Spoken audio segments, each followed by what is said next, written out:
ইয়াসমিন জানো প্রিমিস কি করছে? প্রিমিস রেস্টুরেন্টের বাইরে দাঁড়ায়া ভিক্ষা করতেছিল।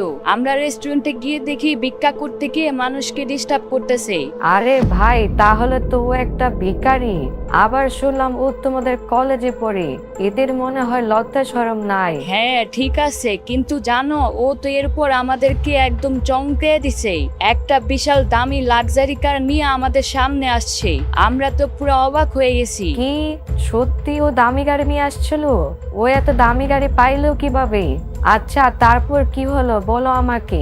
ইয়াসমিন একদম চুপ হয়ে যায়। সে এর জন্য অবাক হয় না যে প্রিমিস এত দামি গাড়ি করে এসেছিল। সে আসলে অবাক হয় এর জন্য যে ভূমিকা কি আবার প্রিমিসের আসল পরিচয় পেয়ে গেল নাকি। আরে আসল কাহিনী তো আমি পরে জানতে পারছি। অদিতি আছে না আমার এক ছোট বোন, ওই দিন অদিতি প্রিমিসের সাথে ওই গাড়িতে গেছিল। পরে অদিতি আমাকে বলছে ওই গাড়িটা প্রিমিসের এক বন্ধুর ছিল। প্রিমিস উদয় আমাদের সামনে এসে ভাব নিছে। ও আচ্ছা, তাহলে এই ব্যাপার। আমি তো কত কি ভাবতেছিলাম। অদিতি ভয় পাচ্ছিল, কারণ ভূমিকা প্রিমিসের আসল পরিচয় জেনে গেলে সে নিজেই প্রিমিসের পিছনে ঘোরা শুরু করে দিবে, যেমনটা ওই দিন প্রিমিসের দামি গাড়ি দেখে তার পিছন পিছন গিয়েছিল। অদিতি এখন নিশ্চিন্ত, কারণ ভূমিকা প্রিমিসের ব্যাপারে কোনো কিছুই জানে না। আরে ভাই, তুমি আজকে যেভাবে সেজে গুজে আসছ মনে হচ্ছে অভিজিৎরে একটা বিশাল বড় সারপ্রাইজ দিবা। হ্যাঁ, তুমি চিন্তা করো না, আমি আজকে অভিজিৎরে বিশাল বড় একটা সারপ্রাইজ দিমু। ভূমিকা মনে করছে ইয়াসমিন অভিজিতের জন্য সেজে এসেছে, কিন্তু সে আসলে প্রিমিসের জন্য সেজেছে। ভূমিকা জানে যে ইয়াসমিন আজকে অভিজিৎকে জ্বালানোর জন্য প্রিমিসকে তার বয়ফ্রেন্ড সাজাবে, কিন্তু আসলে ইয়াসমিন প্রিমিসের আসল পরিচয় জানার পর থেকে সেই প্রিমিসের প্রেমে পড়ে যায়। ইয়াসমিন, মনে হচ্ছে আমরা একটু জলদি এখানে আইসা পড়ছি। চলো প্রিমিস আর অভিজিৎ আসার আগে আমরা কাছাকাছি কোনো শপিং মল থেকে ঘুরে আসি। না না, তুমি যাও। প্রিমিস হয়তো কিছুক্ষণের মধ্যে এখানে আয়সা পড়বে, আর যখন আয়সা দেখবে আমরা এখানে নাই তখন তোর বিষয়টা ভালো লাগবে না, তাই না? আরে ভাই, তোমার কি মনে হইতেছে না তুমি ওই ভিখারির বাচ্চার জন্য একটু বেশি ভাবতাছো? ও যদি আইসা পড়ে তাহলে আমাদের জন্য অপেক্ষা করবে। এখানে এত ভালো খারাপের কি আছে? ইয়াসমিন এর পরেও সেখান থেকে উঠতে রাজি হয় না। এটা দেখে ভূমিকাও সেখানেই বসে থাকে। সে ইয়াসমিনের উদ্দেশ্য বুঝতে পারছে না। এর কিছুক্ষণ পর সেখানে প্রিমিস একটা অটো নিয়ে সেই রেস্টুরেন্টের মধ্যে আসে।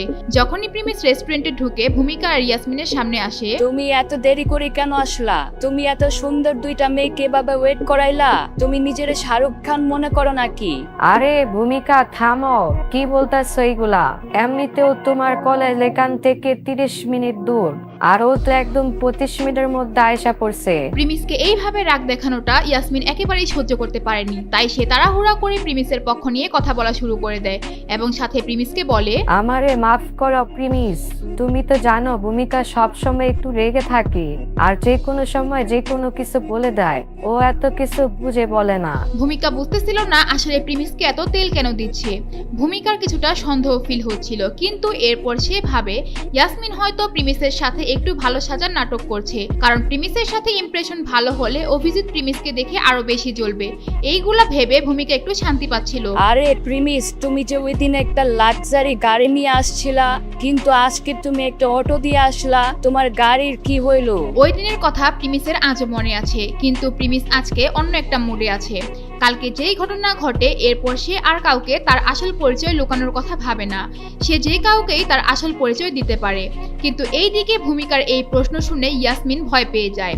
যদি প্রিমিস বলে দেয় সে প্রিমিস চৌধুরী, তাহলে ইয়াসমিনের সমস্ত খেলা এখানেই শেষ হয়ে যাবে। আচ্ছা প্রিমিস, ওই দিন যে গাড়িটা ভাঙছিলা তুমি এটা ঠিক করতে দিছো তাই না? 6 থেকে 10 লাখ টাকা লাগতে পারে ঠিক করতে, এটা শুনছিলাম। ভূমিকা মনে করে প্রিমিস এখন মিথ্যা কথা বলতে পারবে না, এমনকি প্রিমিস তার নিজের মুখে বলতে পারবে না যে ওই দিন গাড়িটা প্রিমিসের ছিল না। তাই ভূমিকা আবার বলে, আমার সামনে এত ভাব দেখায় লাভ নাই। ওই দিন অদিতি আমাকে সব বলে দিছে ওই গাড়ি তোমার ছিল না। ওই দিন তুমি আমাদের সামনে বড়লোক হওয়ার অ্যাক্টিং করছো, এটা আমরা এখন যাই না গেছি। আচ্ছা ঠিক আছে, মানলাম ওই দিনের গাড়ি আমার ছিল না। যদি এমনটাই হয় তাহলে ওই দিন আমি সিফাতের কাছে গাড়ি ভাঙার জরিমানা কেন নিলাম না? আর আমি তো ওই গাড়ি ঠিকই করতে পারতাম না, তাহলে তো আমার ওই গাড়ি ঠিক করার জন্য টাকা দিতেই হতো, তাই না? প্রিমিস অনেকটা রেগে এই কথাগুলা বলে। কালকে তার সাথে যা হয়েছে এরপর সে তার ভিতরের জেদ এখনো কন্ট্রোল করতে পারেনি। ভূমিকা প্রিমিসের এই কথা শুনে সে কোনো জবাব খুঁজে পায় না। অনেকক্ষণ চিন্তা করার পর সে বলে, আরে ওইটা তো তুমি আমাদের সামনে হিরো সাজার জন্য করছো। তুমি যতই হিরো সাজার জন্য ট্রাই করো না কেন প্রিমিস, তুমি আসলে একটা ভিখারি যার পকেট সবসময় ফাঁকা থাকে। বন্ধু তো পাইছো একটা রিচম্যান, হয়তো ওই বন্ধুই গাড়ি বানার জন্য কিছু বলে নাই। প্রিমিসের ভূমিকার এমন ব্যবহারে তার কোনো যায় আসে না, এর জন্য সে তার কোনো কথাই পাত্তা দেয় না। প্রিমিস জানে তার আসল পরিচয় কি, তাই সে আর কোনো কথাই বাড়াতে চায় না। ইয়াসমিন, তুমি দেখছো এই ছেলে দেখতেই সহজ সরল আর ইমানদার, কিন্তু ওর ভিতরটা একদম অন্ধকার। ওর থেকে নিজের সেফ রেখো। হ্যাঁ হ্যাঁ ভূমিকা, তোমার আমাদের দুজনকে নিয়ে এত চিন্তা করা লাগবে না। আচ্ছা, তুমি একটু আগে আমাকে বলছিলে না তোমার কোথায় যেন একটা মিটিং আছে? ইয়াসমিন ভূমিকাকে ইশারা দিয়ে বলে। প্রিমিস আসার আগেই তারা দুইজন এই প্ল্যান করে রেখেছিল। যখন প্রিমিস আসবে তখন ভূমিকা এখান থেকে চলে যাবে, আর ঠিক সেই সময় অভিজিৎ আসবে সেখানে। অভিজিৎ ইয়াসমিনকে প্রিমিসের সাথে দেখলে সে অনেক জ্বলবে, কিন্তু আসলে ইয়াসমিন অভিজিৎকে এখানে আসার জন্যই বলেনি, কারণ সে প্রিমিসের সাথে আলাদা সময় কাটাতে চেয়েছিল। হ্যাঁ হ্যাঁ, আমার মনে আছে, আমার কলেজের গ্রুপের সাথে একটা মিটিং আছে। আচ্ছা ঠিক আছে, তোমরা থাকো। আর প্রিমিস, অবশ্যই আমার বোনের খেয়াল রাখবা। আমি গেলাম তাহলে। ভূমিকা এটা বলে সেখান থেকে উঠে কিছু দূর চলে যায়। আর হঠাৎ তার মনে পড়ে এখন অভিজিৎ আসার পর প্রিমিসকে দেখে যদি রেগে যায়, আর সেই মুহূর্তটা তার চোখের সামনে হলে অনেক মজাদার হবে। যখন সে দূর থেকে প্রিমিস আর ইয়াসমিনের টেবিলের দিকে তাকায়, দেখে ইয়াসমিন প্রিমিসের হাত ধরে বসে আছে। আরে ভাই, এইসব কি হইতাছে? আমাদের তো শুধু অ্যাক্টিং করা লাগবে। তাহলে ও প্রিমিসের হাত কেন ধরে রাখছে? এমন তো না প্রিমিস এটার ফায়দা নিতেছে। না, আমি এখনই অভিজিৎরে ফোন দেই। হ্যালো অভিজিৎ, তুমি কই আছো? তুমি কি একটু টি ক্যাফে রেস্টুরেন্টের সামনে আসতে পারবা? এখানে কে যেন আমার পার্স চুরি করে নিছে। আমি তোমার জন্য ওয়েট করতেছি, তুমি জলদি আসো। ভূমিকা অভিজিতের সাথে কথা বলে জানতে পারে তাকে আসতেই বলা হয়নি। এরপর সে চালাকি করে বলে না যে ইয়াসমিন একটা ছেলের হাত ধরে বসে আছে। সে আসলে তাকে নিজের চোখে এইগুলো দেখালে আরো বেশি জ্বলবে এবং প্রিমিসকে মারতেও পারে। সে এইটার অপেক্ষা করছে। এর কিছুক্ষণের পরেই সে রেস্টুরেন্টের বাইরে অভিজিৎ এসে হাজির হয়। অভিজিৎ আসো, আমি তোমার জন্য এতক্ষণ অপেক্ষা করতেছিলাম। তুমি মনে হয় অনেক বিজি থাকো।